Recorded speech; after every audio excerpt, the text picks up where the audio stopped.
Zdravím vás, tu je Andrej Madala a v tomto videu si ukážeme, na čo si dať pozor, aby vám eBay nezablokoval váš predajný účet.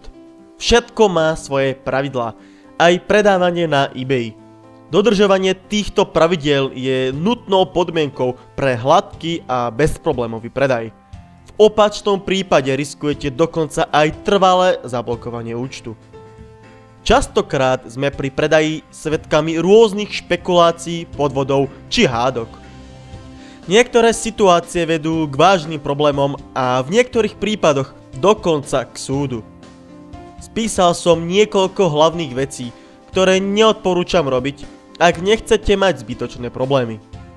V tom horšom prípade vám eBay môže pokojne zablokovať váš predajný účet.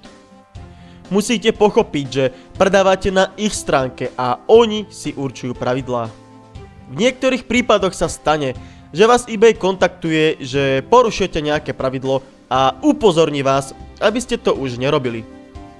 Ak takúto výzvu dostanete, tak jednoznačne ju zoberte vážne a prestaňte porušovať pravidlá, lebo vás to môže stať draho. Ak nechcete, aby vám eBay zablokoval váš predajný účet, tak určite dodržujte tieto pravidlá. Prvé pravidlo: neporušujte dohodu. Či už predávate formou aukcie alebo formou fixnej ceny, tak ľudia si môžu váš produkt kedykoľvek kúpiť. Preto vždy, ak si niekto objedná váš produkt, tak naozaj mu ho pošlite. Nikdy sa nesnažte zákazníka oklamať alebo mu nič neposlať. Na takýchto v úvodzovkách predajcov si dáva eBay naozaj veľký pozor. Druhé pravidlo: nepredávajte veci, ktoré sú zakázané. Ide hlavne o veci, ktoré sú nejakým spôsobom nebezpečné, alebo ich predaj je obmedzený. Ak je v bežnom živote zakázané predávať napríklad drogy, zbrane alebo falzifikaty známych značiek, tak tým pádom je to zakázané predávať aj na eBay. Tretie pravidlo: nepredávajte sebe alebo svojej rodine. Nikdy sa nesnažte kúpiť si vlastný produkt cez iný účet a takisto neoslovujte svojich kamarátov, rodinu či známych, aby si kúpili váš produkt. Takéto konanie vás môže stáť zablokovanie účtu. Všetky predaje a aj pozitívne hodnotenia musia byť skutočné od skutočných zákazníkov. Ďalej, nevyhrážate sa svojim zákazníkom.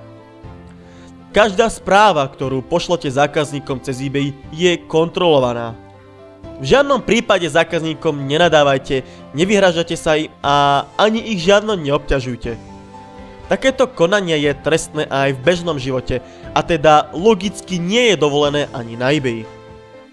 Piaté pravidlo: nesnažte sa minimalizovať eBay poplatky. Nemáte naschvál príliš vysoké poštovné a nikdy sa nesnažte predať tovar tak, že z toho eBay vynecháte. eBay žije z poplatkov, ktoré vám strháva z každého predaja. Ak by ste sa snažili z toho vykrútiť tak, že by ste od zákazníka požadovali napríklad okamžitú platbu na váš účet mimo eBay, tak zablokovanie účtu by ste sa pravdepodobne nevyhli. Šieste pravidlo: nepoužívajte eBay ako reklamu k vášmu e-shopu. Akékoľvek linky a odkazy v popise vášho produktu, ktoré smerujú na váš e-shop, sú zakázané.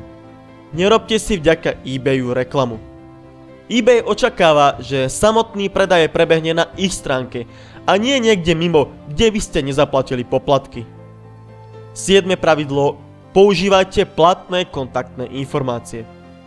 Dávajte si pozor na to, aby vaše kontaktné údaje boli stále aktuálne. Ak by mal váš zákazník s nákupom problém a chcel by vás kontaktovať, tak určite by nebol rád, keby napríklad vaša e-mailová adresa bola neplatná. Ak eBay zistí, že používate neplatnú e-mailovú adresu alebo telefónne číslo, tak vám môže dočasne zablokovať účet. No a 8. pravidlo: plaťte svoje faktúry. Nikdy sa nesnažte vyhnúť eBay poplatkom tým, že zrazu odpojíte váš PayPal účet alebo kreditnú kartu. Ak si eBay nemá odkiaľ stiahnuť poplatky za vaše predaje, tak problém je na svete. Berte tieto pravidlá vážne a snažte sa ich neporušovať. V opačnom prípade budete mať úplne zbytočné problémy, ktoré môžu mať za následok dočasné alebo niekedy dokonca aj trvalé zablokovanie účtu. Tak si to zhrňme. Jednoducho povedané, buďte seriózny predajca. Ak sa budete o svojich zákazníkov starať, nebudete špekulant a podvodník a budete platiť poplatky z predajov tak, ako máte, tak eBay vám dovolí bez problémov predávať. Prajem vám veľa úspechov pri predaji cez eBay. Ak sa vám toto video páčilo, tak ho zdieľajte aj so svojimi kamarátmi a známymi na Facebooku. Pravdepodobne pomôže aj im. No a ak chcete získavať aj ďalšie tipy, triky a návody ohľadne predaje na eBay, tak sledujte moju stránku www.predávajmenaebay.sk. Tejto téme sa tam budem určite venovať aj naďalej.